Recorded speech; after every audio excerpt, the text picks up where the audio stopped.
iniciou com um pouco mais de 15 plantonistas e 10% dessas pessoas que iam se viver tinham problemas de transtorno mental, porque não falava coisa com coisa, chorava, não chorava, entendeu? Depois ria. Eram coisas que a gente ia observando e ia conversando. Então se resolveu fazer, olha, a gente pode fazer um trabalho com esse pessoal.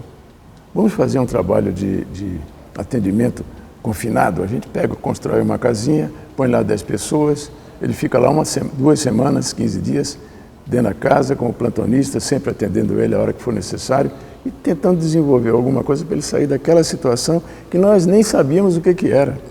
Recebemos um terreno para fazer isso, lá em Americanópolis, em São Paulo. Quando a casa estava pronta, a primeira casa, apareceu o dono do terreno, e foi surpresa geral, porque o dono tinha nos dado, então apareceu um outro dono. E esse outro dono, na verdade, era um grileiro. Ele grilou a terra lá e registrou em nome dele o terreno. Então, como o sujeito nos deu, falou, não, deixa com ele. Eu tenho um terreno em São José dos Campos, vocês se interessam por esse terreno? Num deserto total, não tinha nada aqui. Na hora de fazer essa casinha, nós tínhamos um plantonista e muito amigo do governador de São Paulo na época, que era o Laudo Natel. E o Laudo Natel, conversando com ele, falou, nós vamos construir uma casa lá em São José. Ele falou, espera um pouquinho aí, vamos construir uma casinha para 10 pessoas, naquele terreno que você está me falando, vocês vão fazer um hospital de verdade. E eu banco isso aqui para vocês, façam um projeto para 600 leitos.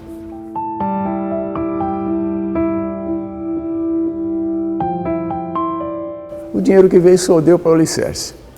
Ninguém arrefeceu, ninguém ficou, não, vamos tocar isso, vamos fazer bingo, vamos fazer rifa, vamos pedir dinheiro, vamos fazer o que for possível.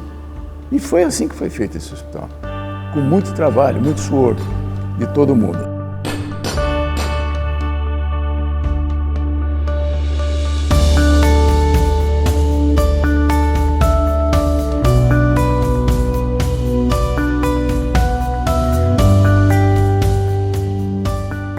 Os primeiros 70 leitos que foram ocupados aqui, eu estava presente na chegada dos pacientes, foram 2 ônibus com 35 pacientes em cada ônibus.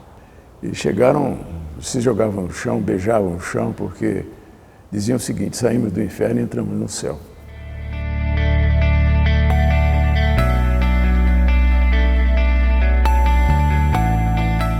Desde o começo, o nosso foco foi o olhar humanizado para o paciente. São treinos desde quando levanta, organizar a sua cama.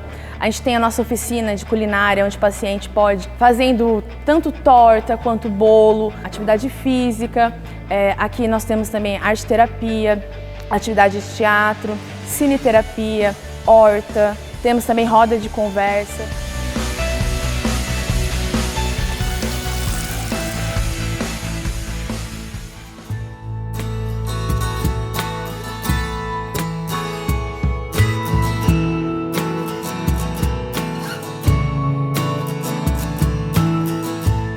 Em outubro de 79, o Lar Esperança, que é mantido pelo Centro de Valorização da Vida na época, precisava de um superintendente, alguém que viesse aqui para São José, cuidar dessas crianças, morar aqui junto com as crianças. E no dia 25 de janeiro de 1980, a gente mudou para cá. E tinha assim como objetivo trazer, né, essa formação moral, dar encaminhamento para essas crianças que eram órfãs e abandonadas no Lar Esperança. Ficava pensando assim, quando eu esquecer o que vai ser o que eu vou fazer da vida?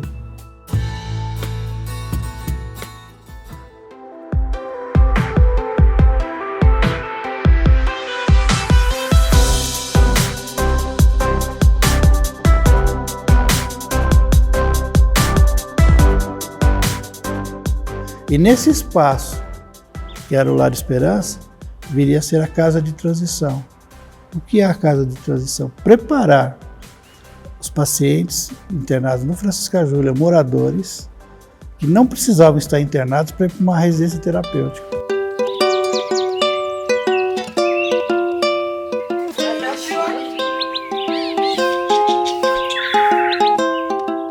Então, em 2005, nós implantamos a primeira residência terapêutica em São José dos Campos e, a partir daí, foram criadas mais 9 casas em São José e mais 2 em Jacareí.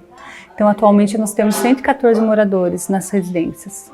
O objetivo da residência é a reinserção social. Eu considero como uma retomada de vida. As tarefas, cada um faz sua parte na casa. Aqui nas residências a gente prioriza muito para ter uma rotina, né? A gente, em algumas casas tem um pouco mais de dificuldade, a gente monta até uma grade para cada morador ter a sua função. Tanto no de lavar uma roupa, passar um pano no chão, fazer o almoço, lavar a louça, ajudar mesmo nas funções da casa. Então eles saem, eles fazem atividades externas, fazem passeios, vão ao mercado, à padaria. Eu vou comprar giló. Para eles que ficaram anos dentro do hospital e poder viver a experiência de novo de estar num baile, de estar dentro de uma praia, né, estar indo para uma praia, indo para um parque, fazendo atividades externas, é uma retomada de vida, é um recomeço mesmo. Eu costumo dizer que a década 2002 a 2010 foi uma época fértil da instituição, porque foi a residência e vieram os 2 ambulatórios. Nós entregamos uma proposta para a secretária de saúde da época, eu não sei se foi ousadia, entregamos um CD e falou, ó, solução da saúde mental está nesse CD, se você quiser confiar na gente, está aí. Ela assistiu o vídeo, eu sei que depois passou um tempo, falou, vamos formar os ambulatórios. Até 2008, em São José dos Campos, não tinha esse tipo de atendimento. Foi um marco da nossa instituição no sentido de garantir à população um atendimento para a prevenção. O atendimento ambulatório é um atendimento para crianças e adultos com procedimentos leves, moderados e, às vezes, graves. Nós atendemos pacientes com TDAH, transtorno de conduta, tentativa de suicídio, automutilação, autismo, né?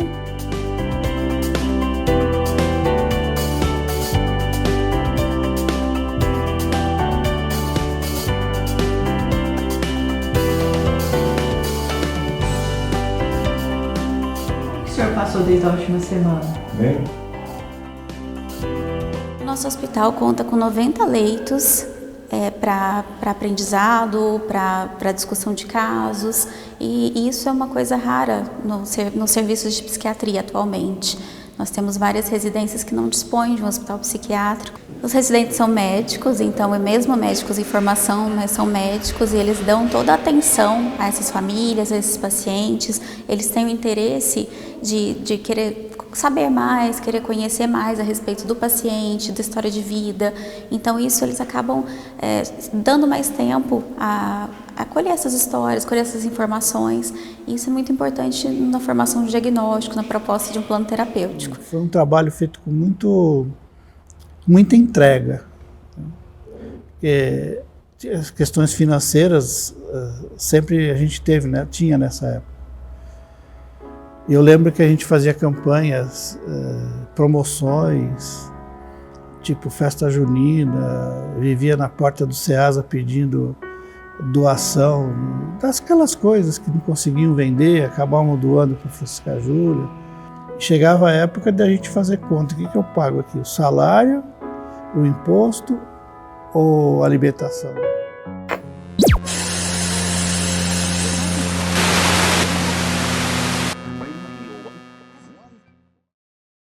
Em março de 2020 entra a pandemia, né? Então os idosos não puderam sair de casa, na verdade, nesse período, né?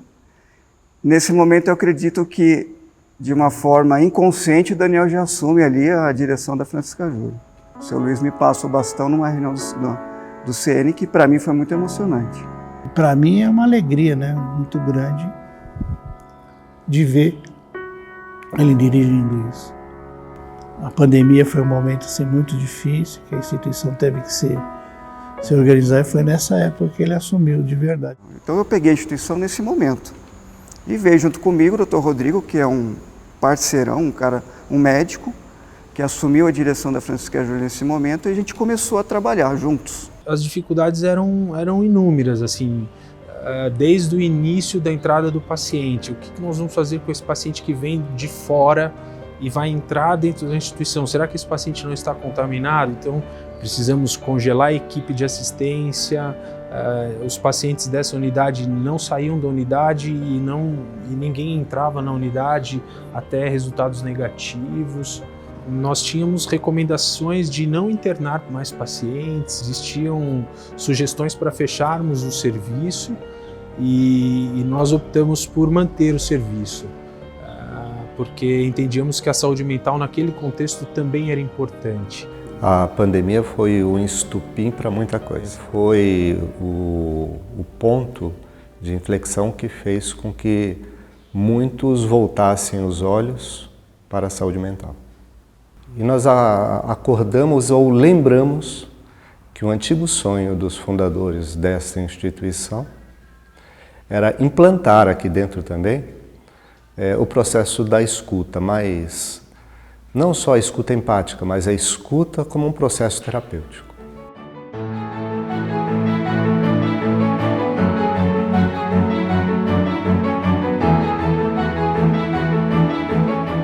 Trazerem essa conversa de saúde mental e saúde emocional.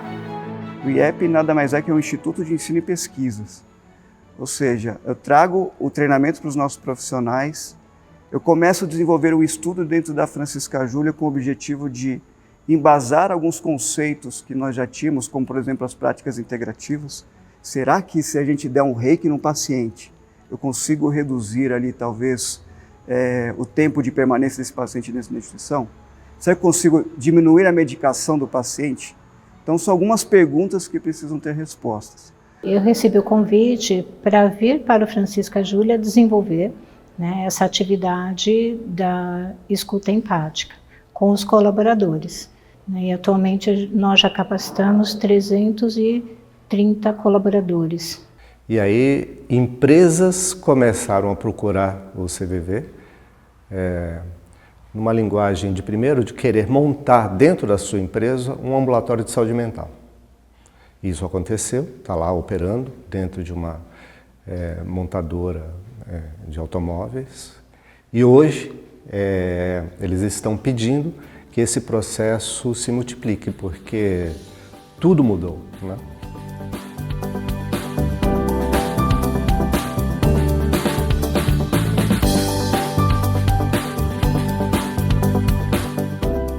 A unidade de pronto atendimento, ela trabalha 24 horas, temos uma equipe especializada bem completa, com psicólogo, serviço social, equipe de enfermagem, médicos 24 horas, médicos especialistas em psiquiatria e médicos clínicos.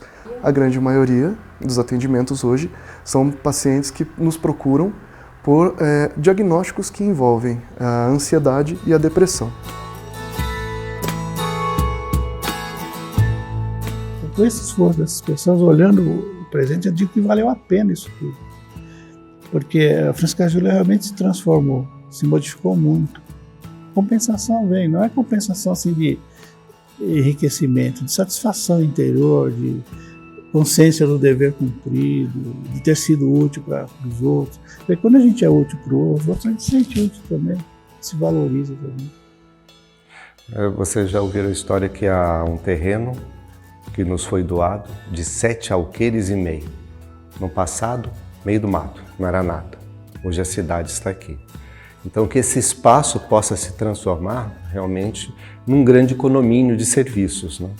Serviços de educação, serviços de apoio à doença mental, núcleos, né, de atenção à saúde, né, da mente ou da alma, né, como nós queiramos entender. Acho que esse é um sonho possível. Quando a gente pensa a favor, o universo também conspira a favor para que as coisas aconteçam. Vamos lá, vamos levar nossos pensamentos.